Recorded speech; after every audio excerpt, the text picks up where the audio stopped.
দর্শক, এই মুহূর্তে গুলিস্তানের দুর্ঘটনাস্থলে আছেন সহকর্মী শফিকুল ইসলাম শামীম। আমরা সরাসরি চলে যাচ্ছি তার কাছে। শামীম, উদ্ধার তৎপরতা কি শেষ হয়েছে এবং সেখানকার সর্বশেষ পরিস্থিতি কি?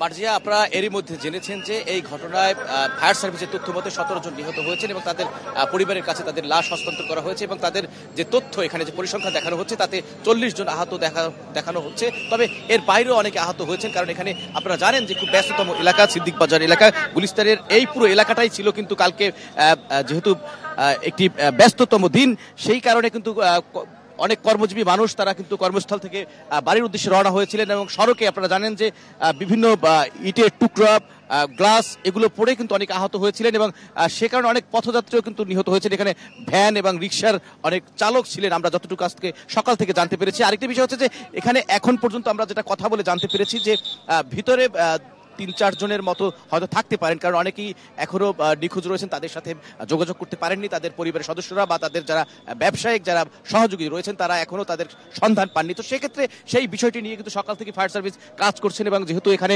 দোকান মালিক সমিতি রয়েছে, পাশাপাশি দোকানের যারা মালিক রয়েছেন তাদেরকে সাথে নিয়ে ফায়ার সার্ভিসের যে উদ্ধার তৎপরতা সেটি সকাল থেকে শুরু হয়েছে এবং এখানে র্যাবের বোম ডিসপোজাল ইউনিটও রয়েছে। পাশাপাশি রাজুকের একটি বিশেষজ্ঞ দল আসবে এবং তারা এই ভবন নিয়ে তারা একটি মতামত দিবেন এবং এছাড়া যারা রয়েছে বিশেষ করে সেনাবাহিনীর পক্ষ থেকে আপনারা জানেন যে বোম ডিসপোজাল ইউনিট গতকাল রাতে এসেছিল, তারা আজকে সকালে একটি বিশেষজ্ঞ দল এখানে আসবেন বলে আমরা জানতে পেরেছি। তো সেক্ষেত্রে রাজুকের যে কার্যক্রম সেটি থাকবে, পাশাপাশি সেনাবাহিনীর এখানে সহযোগিতা থাকবে। তবে যে মূল কাজটি ফায়ার সার্ভিসের পক্ষ থেকে করা হচ্ছে এবং আইন শৃঙ্খলা পরিস্থিতি ঠিক রাখার জন্য যে পুলিশের যে অতিরিক্ত সদস্য সেগুলো সকাল থেকে মোতায়েন করা হয়েছে। তবে একটি বিষয় হচ্ছে যে পুরো এলাকা জুড়ে কিন্তু একটি আতঙ্ক বিরাজ করছে, কারণ আপনারা দেখেছেন যে সকাল থেকেই কিন্তু এখানে যারা স্বজন রয়েছেন, যারা দোকান মালিক রয়েছেন তারা ভিড় করছেন, স্থানীয় মানুষজন তারা ভিড় করছেন। যদিও আজকে ছুটির দিন, তারপরও কিন্তু পুরো সড়ক জুড়ে মানুষের অবস্থান রয়েছে।